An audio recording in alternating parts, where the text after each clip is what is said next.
நம பார்வதி பதயே ஹர ஹர மகாதேவா. தெய்வத்தின் குரல் 2ஆம் பாகம் 256ஆம் பகுதி. ஜாதி முறை. அதிக சௌகரியம் கூடாது. இப்போது ஆசைப்படுகிறபடி எல்லோருக்கும் ரொம்ப வசதி சௌகரியம் பண்ணி தருவது என்பது முடிவே இல்லாமல் துராசைகளை பெருக்கி விடுகிற ஏற்பாடுதான். எல்லோருக்கும் கார், பங்களா, ரேடியோ, டெலிஃபோன் இருக்கிற அமெரிக்காவில் ஜனங்கள் திருப்தி அடைந்து விட்டார்களோ? இல்லை, அங்கேதான் நம்மை விட ஜாஸ்தி அதிருப்தி. அதனால் ஜாஸ்தி கொலை அல்லது தற்கொலை, மயக்க மருந்து சாப்பிட்டு விட்டு தன்னை மறந்து கிடப்பது என்று இருக்கிறது. எல்லோருக்கும் கார் என்றாலும் இன்றைக்கு இருக்கிற கார் நாளைக்கு இல்லை. புது புது மாடல்கள் இன்னும் ஜாஸ்தி சௌகரியங்களோடு வந்தபடி இருக்கின்றன.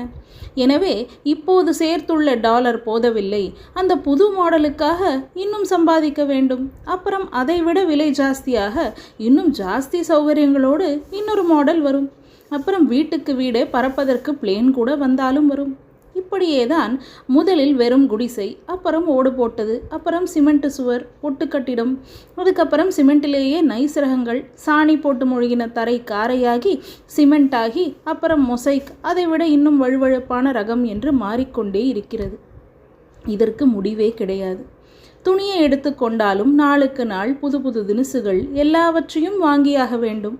இப்போது இருப்பதே சௌகரியமாக இருந்தாலும் நம்முடைய புத்தி சாதுரியத்தால் அதைவிட சௌகரியமான சாதனங்களை கண்டுபிடித்து கொண்டே போய் எப்போதும் நாம் இருப்பது அசௌகரியம்தான் என்று ஆக்கிக்கொண்டு அதைவிட சௌகரியத்துக்காக தவித்தபடி இருப்போம். திருப்தியோ நிம்மதியோ இல்லாமல் மேலே மேலே சம்பாதனம் பண்ணிக்கொண்டேதான் போவோம். நெருப்பிலே பெட்ரோலை விட்டு அணைத்து விடலாம் என்று நினைக்கிற மாதிரிதான் புது புது சாதனங்களை கண்டுபிடித்து ஆசையை பூர்த்தி செய்து கொண்டு விடலாம் என்று நினைப்பது. இது நம் பூர்வீகர்களான மகர்ஷிகளுக்கு நன்றாக தெரியும். அதனால்தான் மனுஷனின் அத்தியாவசிய தேவைகளை பூர்த்தி செய்வது கொள்வதற்கு அதிகமாக போகவே கூடாது என்று வைத்தார்கள். சமீப காலத்தில் காந்தி இதையேதான் வற்புறுத்தி சொல்லிக் கொண்டிருந்தார். எல்லாரையும் ஒரே மாதிரி டாம்பீக வாழ்க்கைக்கு ஆசைப்பட வைப்பது என்பது இந்த நூற்றாண்டில் முன்னேற்றம் எனப்படுகிற முயற்சிகள் இருக்கிற வரையில் தனியாக எவனுக்கும் திருப்தி இராது.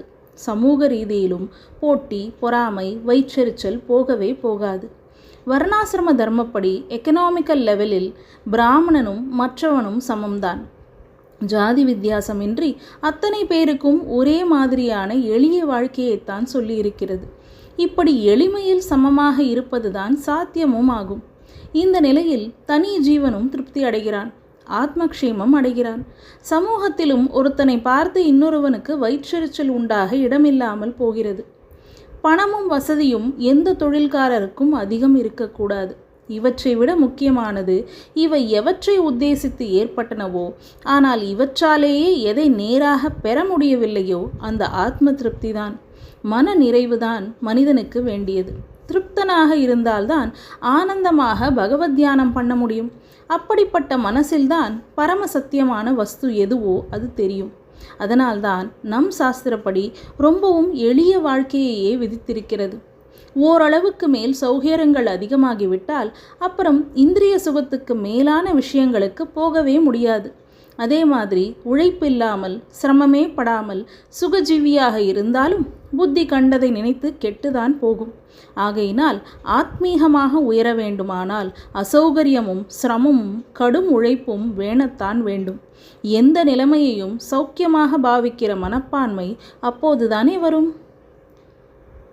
நம பார்வதி பதயே ஹர ஹர மகாதேவா.